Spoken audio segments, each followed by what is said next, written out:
Hey folks, Doug Blake with Body Design University. Let me ask you a question. What type of sweeteners are your clients using? Now, this is a nutritional video in one sense. It's actually a behavioral video, more exact, to be more exact. The question is, are you recommending certain sweeteners to your clients to help them in their nutritional journey? To lose body fat, gain lean body mass, whatever the case is. Fact of the matter is that your clients, and probably you yourself, are using some sort of either natural sweetener, sugar in some way, shape, or form, sucrose, some more processed than others.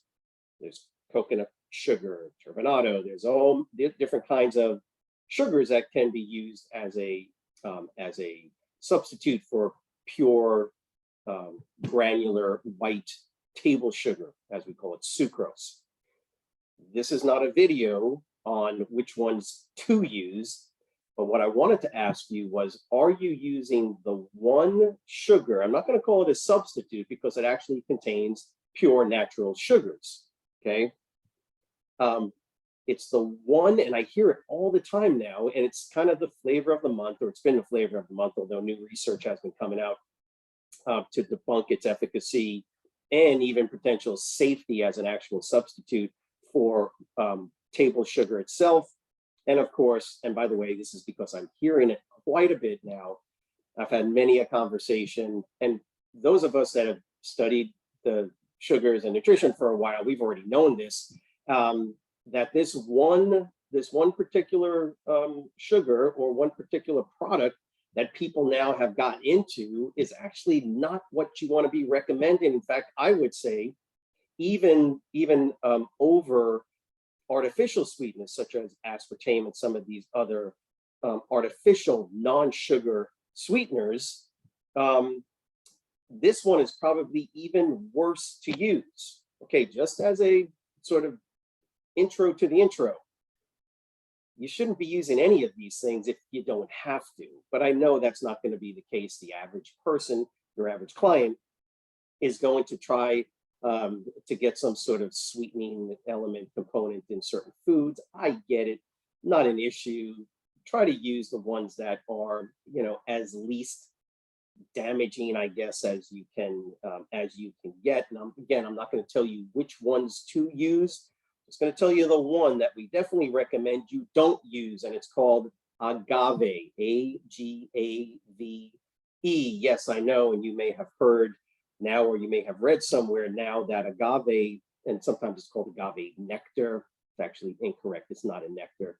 But agave, whatever the product is, whether it's the dark amber, medium, or light, whatever the case is, it is that one sweetener that we highly recommend you just don't use at all. Now, of course, there is the reality that perhaps using a little bit, it's not the end of the world. The problem is that for most folks, this has been my experience, is that for those folks that use artificial sweeteners or use sugar as a normal sugar as a sweetener in any of its forms, they don't tend to use just a little bit. Do you? It's used every day, and it's used in multiple preparations. For instance, just in coffee, right? How much sugar do people use just in their coffee? If they have one, the goal here is to understand that whatever sweetener you're using, sort of the goal would be to help an individual or try and get them, convince them in some way, shape, or form to minimize or reduce the use of any sugars to begin with, and of course any artificial sweeteners as well. But this one guy, agave, is the one. That's the tip for today I'm giving you, is if you're going to get rid of one, that's the one you eliminate immediately. Get it out of your pantry. And the reason, I'm not going to get too much into the science with this, but agave is a very highly concentrated source of fructose, right? Fruit sugar. Well, if it's fruit sugar, how can it be bad? Well, it's not bad. It's like anything else. Is one grape bad for you? No, probably not. Is 100 grapes eaten at one time bad for you? Yeah, that'd probably cause you some issues, wouldn't it? Okay, so it's not the innate quality or the innate component of glucose that makes it problematic. It's when it's consumed in larger quantities that you're going to get if you use something like agave. Okay, so agave again is predominantly, in fact, it's one of the most highly concentrated sources of fructose of all quote natural products, because it is a natural product.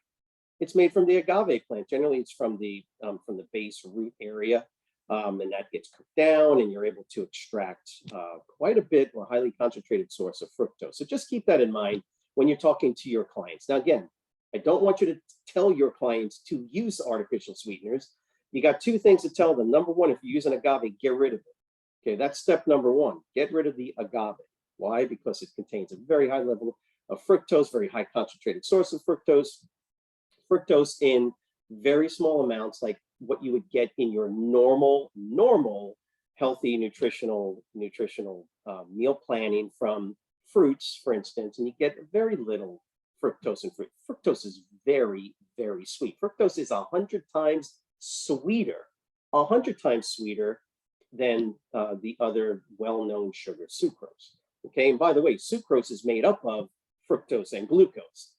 The point is that they're generally in like a 50-50, somewhere around there, 55-45 type of balance. Normally it's 1-to-1. High fructose corn syrup, I believe it's 55-45, somewhere around there. And so just keep that in mind. The goal here is to not consume excess fructose in your diet, and agave does that for you. So number one, get that out of your diet, get it out of your pantry, get it out of your house first. And then, of course, sort of as an added benefit to this video is to tell your clients to, as best they can, to kind of minimize and, if possible, almost eliminate the added sugars that they consuming in their diet.